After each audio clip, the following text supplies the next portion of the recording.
the crude beginnings of this mortal world. Life was not nor mind's play nor heart's desire, when earth was built in the unconscious void, and nothing was save a material scene, identified with sea and sky and stone. Her young gods yearned for the release of souls asleep in objects, vague, inanimate, in that desolate grandeur, in that beauty bare, in the deaf stillness mid the unheeded sounds.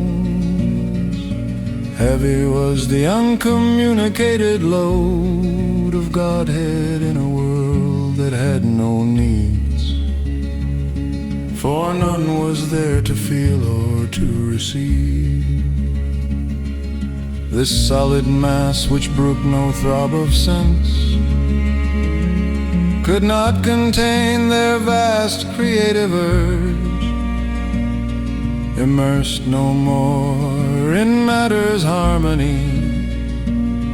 The spirit lost its statuesque repose, in the uncaring trance it groped for sight, passion for the movements of a conscious heart, famishing for speech and thought and joy and love, in the dumb insensitive wheeling day and night, hungered for the beat of yearning and response.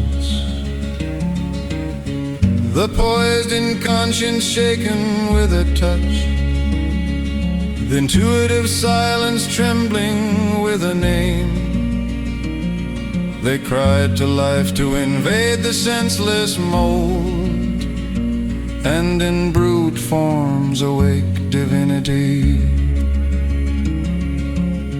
Life heard the call and left her native light, overflowing from her bright magnificent plain, on the rigid coil and sprawl of mortal space. Here to the gracious great-winged angel poured her splendor and her swiftness and her bliss, hoping to fill a fair new world with joy, as comes a goddess to a mortal's breast, and fills his days with her celestial clasp. She stooped to make her home in transient shapes. In matter's womb she cast the immortal's fire, in the unfeeling vast woke thought and hope, smote with her charm and beauty flesh and nerve, and forced delight on earth's insensible frame. Alive and clad with trees and herbs and flowers, earth's great brown body smiled towards the skies. Azure replied to azure in the sea's lap. New sentient creatures filled the unseen depths. Life's glory and swiftness ran in the beauty of beasts. Man dared and thought and met with his soul the world. But while the magic breath was on its way, before her gifts could reach our prisoned hearts, a dark, ambiguous presence questioned all.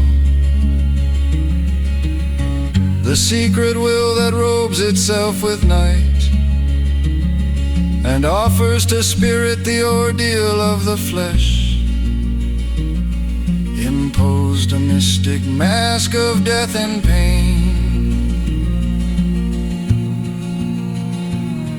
Interned and now in the slow and suffering years, sojourns the winged and wonderful wayfarer, and can no more recall her happier state, in the unfeeling vast woke thought and hope, smote with her charm and beauty flesh and nerve, and forced delight on earth's insensible frame. Alive and clad with trees and herbs and flowers, earth's great brown body smiled towards the skies. Azure replied to azure in the sea's lap. New sentient creatures filled the unseen depths. Life's glory and swiftness ran in the beauty of beasts. Man dared and thought and met with his soul the world. But while the magic breath was on its way, before her gifts could reach our prisoned hearts, a dark, ambiguous presence questioned all. The secret will that robes itself with night, and offers to spirit the ordeal of the flesh, imposed a mystic mask of death and pain. Interned and now in the slow and suffering years, sojourns the winged and wonderful wayfarer, and can no more recall her happier state, must obey the inert inconscience law,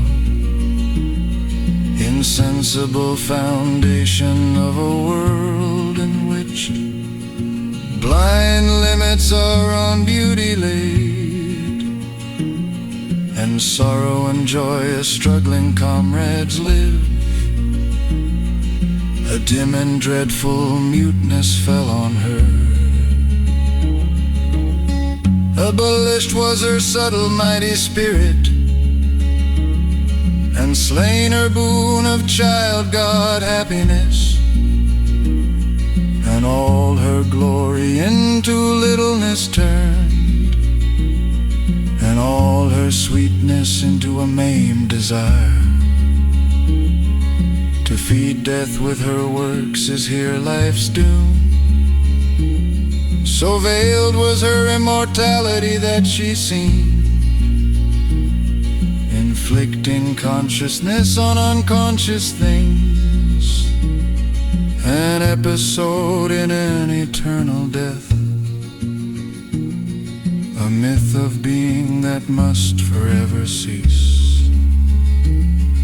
Such was the evil mystery of her change.